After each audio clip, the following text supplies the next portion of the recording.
Actually, starting way back in 1990, I coached in Japan for a summer, and one of the, well, actually the best athlete on the team was this guy, Sagito, actually Hiroshi Sagito, and he went on to be a Japanese national team rower, but he was far and away the best guy on the team where I was coaching.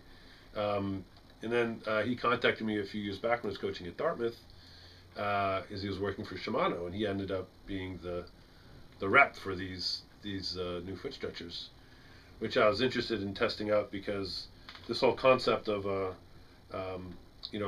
sort of a bike shoe, foot transfer into the boat, swivel sort of platform, had been around for a while. Actually, in the late 80s, it was a big deal when everyone was trying to test these things out. But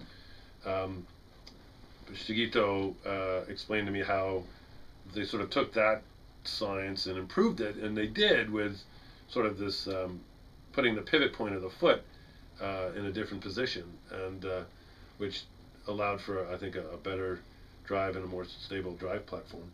But anyway, he came all the way out to Hanover, and we set up an 8 with these shoes, and the athletes loved them because they could, they just wore the same shoes in and out of the boat, and it was sort of unique. But also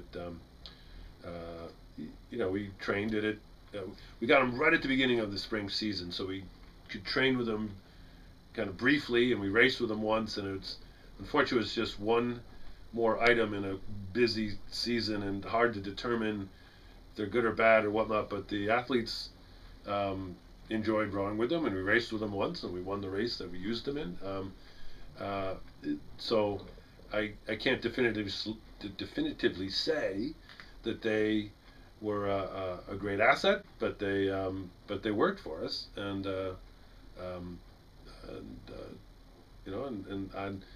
I'm intrigued by the whole concept of it. I do think that it kind of makes sense to get power to the boat.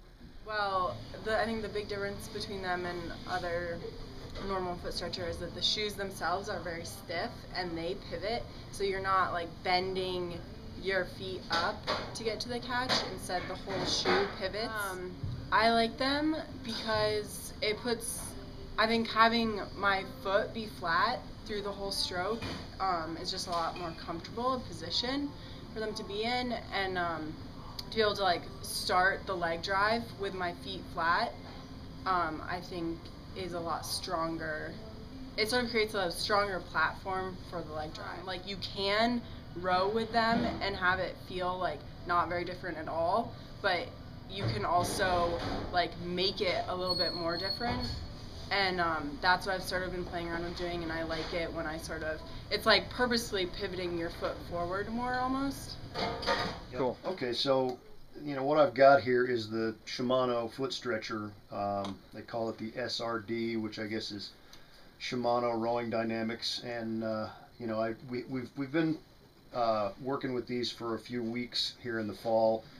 Haven't had them long enough to have any data to make any kind of grandiose claims, but it's a pretty neat unit.